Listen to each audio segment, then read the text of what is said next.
Welcome to the Deep Dive. We're the place that takes those really dense expert sources you send us, and we pull out the stuff you actually want to know.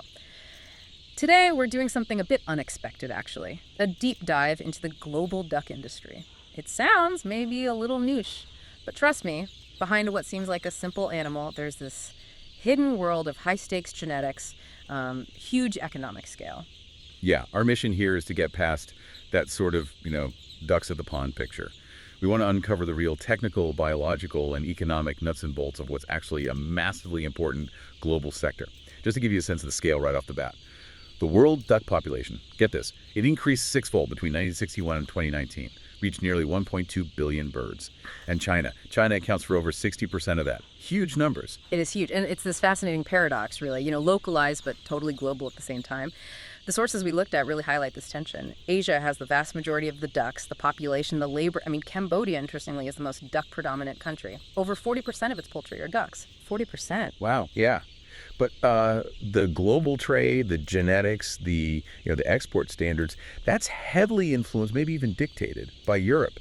And understanding that geographical split is, I think, really key, because the whole industry seems defined by this push and pull. You've got these ancient, often very traditional farming methods, especially across Asia, bumping up against hyper-efficient, cutting-edge genetic science coming mainly from the West. Okay, let's unpack that high-tech side first, then.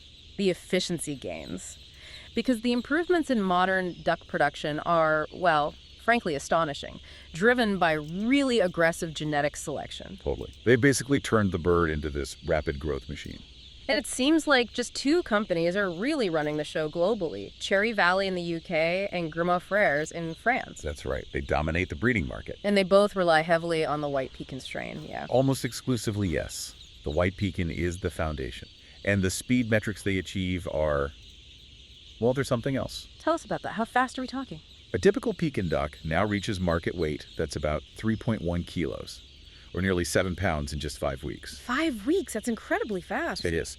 And that speed all comes down to optimizing their feed conversion ratio, the FCR. Right, the FCR. That's the key efficiency number, isn't it? How much feed it takes to get a kilo of meat. Exactly. And for these modern strains, the FCR is around 1.7 to 1. That's incredibly efficient for any poultry, really. So 1.7 kilos of feed for 1 kilo of duck? Precisely. And to really appreciate the giant leaps, as you said, you need that historical context. Back in 1980, American pekin took 50 days over 7 weeks to reach a similar weight. Okay, so 50 days down to 35 days. Right. By 2009, it was down to 37 days. And it wasn't just meat. In that same period, the amount of usable meat, like the boneless, skinless breast yield, almost doubled. Doubled. Yeah, went from about 11.5% of the carcass to 19.3%. Just huge gains in efficiency and yield. That kind of acceleration is, well, it's industrial optimization on a biological level. But how do they even achieve that? It must require some serious tech, even on a duck farm. Oh, absolutely. The sources point out that modern breeding programs use RFID, radio frequency identification systems. RFID tags on ducks to track their feed. Specifically in the sire lines, yes. They use it to record individual feed intake, down to like tiny little meals eaten by each potential father duck. That sounds incredibly granular and probably expensive. Does tracking every single meal like that really pay off in the long run? Apparently it does, because the value of that incredibly detailed genetic data is exponential. It lets them accelerate progress specifically for feed efficiency, which, is the single biggest cost in raising poultry. And they need that level of detail because of this key biological trade-off in ducks. A trade-off? What's that? Well, body weight and reproductive characteristics are negatively correlated. Meaning if you select only for the biggest, fastest growing birds, their ability to reproduce successfully actually goes down. Ah, okay, so you can't just breed the absolute biggest ones and expect lots of offspring. Exactly. So commercial breeding programs have to maintain separate lines. They have sire lines, the male lines, focus purely on growth rate and meat yield. Then they have dam lines, the female lines, focused on reproductive traits, laying lots of eggs, fertility, hatchability. So they're essentially creating two specialized types of pekin duck just for industrial breeding. That feels quite artificial. It is. It highlights how managed the whole system is. They're really manipulating the traits of this one duck breed. Which raises the question of what they started with. Where did these ducks even come from? Let's maybe jump back in time a bit. Way back, because the history here is surprisingly deep. Yeah, the sources mention ducks evolving around 66 million years ago, right around the time the dinosaurs checked out, the KPG boundary. That's the period, yes. The Cretaceous-Paleogene boundary. And there's evidence, like from fossils such as the Gavasii, suggesting that relatives of modern waterfowl might have actually coexisted with the non-avian dinosaurs. Wow, so ducks are like genuine survivors of a mass extinction. Seems that way.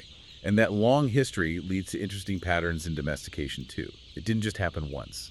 Right. The common ducks we typically think of, they're descended from the mallard, Anis platyrincos. Correct. And they were first domesticated quite early in China, around 500 BC.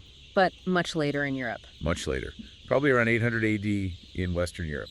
Independent domestication. And then there's the Muscovy duck, totally separate species. Completely separate. Carina mouchata, domesticated even later, around 1500 AD, down in South America. So two distinct species, domesticated at different times, in different places, and that biological difference is still really important today. Absolutely. Their anatomy reflects their evolutionary paths, especially their adaptation to water. The sources mention some interesting quirks, like 9 thoracic vertebrae. Fowl only have 7. Correct. And they have pneumatic bones, hollow but strong, which helps with both flight and buoyancy. And the feet, obviously webbed, but also a really short lower leg bone, the tarsimetarsus. Yeah, it's the shortest among domestic birds.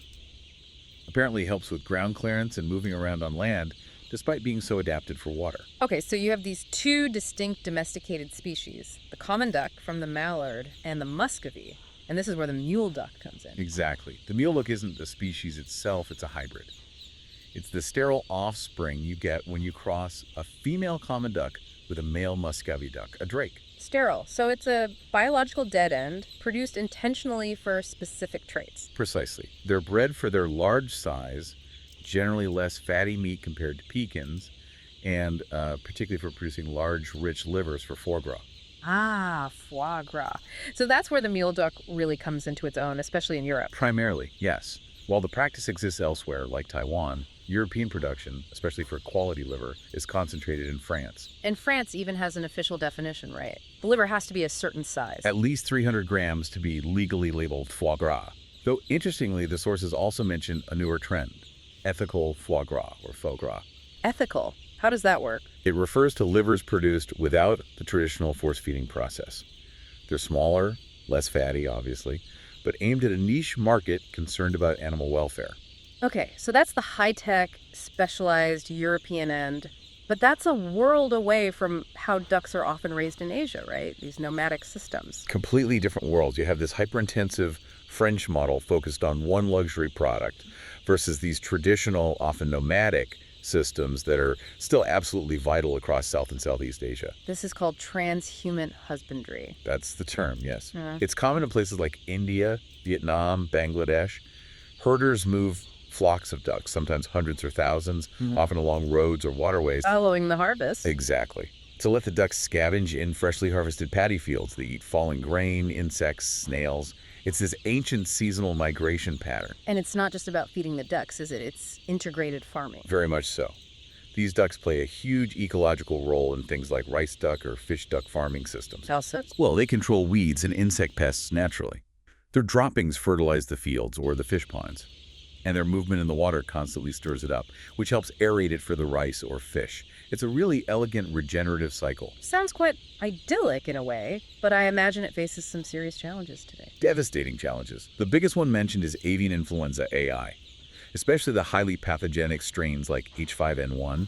When AI emerged seriously in humans back in 1997 and then re-emerged strongly in 2003, it caused massive slumps in duck production globally, hitting these traditional systems incredibly hard. The numbers were brutal. China's duck population dropped by, over 25 million birds in 2003 alone? Yes, from 676 million down to 650 million. And Thailand saw an even steeper percentage drop after H5N1 hit them hard. Their flock went from 25 million in 2002 down to just 15.6 million by 2004, almost a 40% loss. Just wiped out. And it's not just disease, is it? There are socioeconomic pressures too. Big time. These nomadic farmers are facing shrinking foraging lands. Urbanization is swallowing up fields, and agriculture is shifting towards cash crops, which don't offer the same scavenging opportunities. And the sources mentioned exploitation by traders. Yeah, this was quite striking, the role of financier cum egg traders. These middlemen often lend money to the farmers to get started or cover costs. But then they control the sale of the eggs and the birds. Exactly. They often set the price, keeping the farmers in a cycle of debt and limiting their income. It's a tough reality hidden behind those, big FCR numbers from the West. A really grim picture sometimes. But there's resilience too. I was interested to see the mention of traditional healthcare, ethno-veterinary practices. Yes, some farmers in India, for example, use traditional methods, like giving ducklings medicated water with specific ingredients, sweet flag, turmeric, pepper, jaggery. Why? What's the belief there?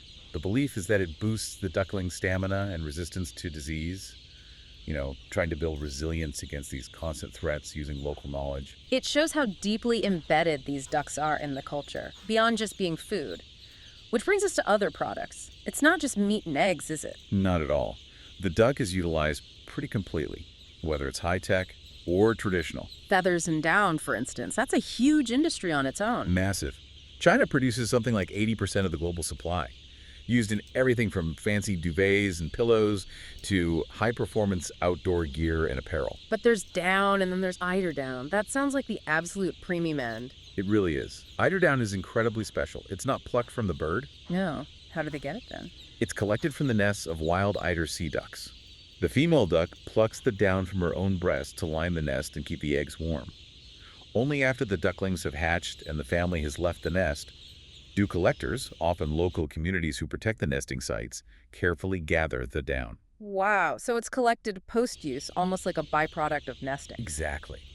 That rarity, the incredible softness, and its insulating properties make it the most prized and most expensive down in the world. Okay, switching back to the meat side. With these birds growing so incredibly fast in the intensive systems, does that speed compromise the meat quality? How do processors manage that? That's a major focus. Quality control is critical, especially for globally traded products. Chilling the carcass quickly after processing is essential. Down to what temperature? Typically down to 7 degrees C or lower. High temperatures can damage the meat proteins, affecting texture and shelf life. And there's something about pH levels being crucial, the ultimate pH. Yes, the ultimate pH value the meat reaches after slaughter is really important. It affects both the color consumers have expectations about what duck meat should look like, and crucially, the water holding capacity. Water holding capacity, why does that matter so much? Well, if the pH drops too low too fast, the meat proteins denature in a way that they can't hold onto water effectively. This can lead to meat that looks paler, might drip more in the package, and can cook up tougher or drier. So controlling that pH drop is key for tenderness, juiciness, and overall quality. Okay, so managing that is vital for the processors and chefs. But looking at the bigger picture again, this relentless focus on just one or two super efficient strains, like the Pekin, it must have consequences for diversity, right? Genetic erosion. Absolutely. It's the classic conservation paradox of modern agriculture. We achieve incredible efficiency, but often at the cost of diversity. The sources state there are around 400 distinct duck genetic groups worldwide, plus about 63 Muscovy groups. That's a lot of potential variation. That. 16 of those duck groups are already listed as extinct, and another 34 duck groups, plus one Muscovy group, are currently endangered. So the very success of the commercial strains is pushing others towards oblivion. It seems that way.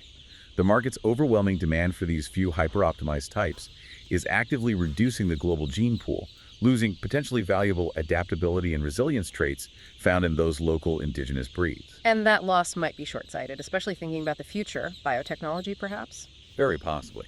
Right now, ducks are actually lagging behind chickens in biotech research applications.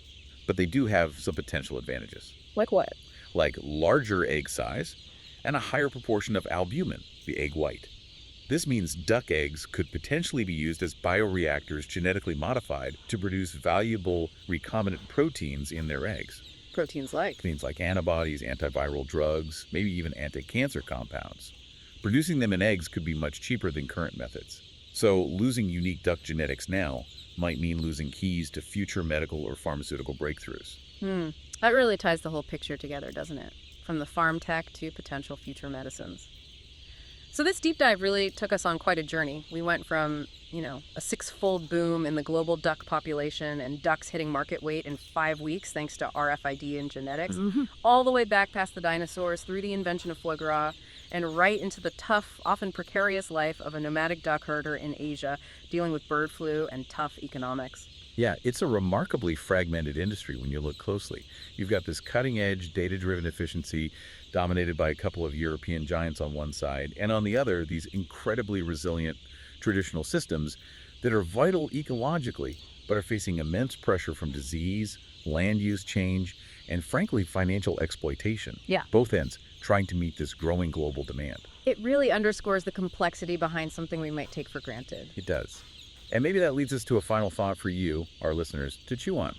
Considering the phenomenal speed of genetic improvement, we talked about taking a duck from, say, 75 days down to just 35 days to reach market weight.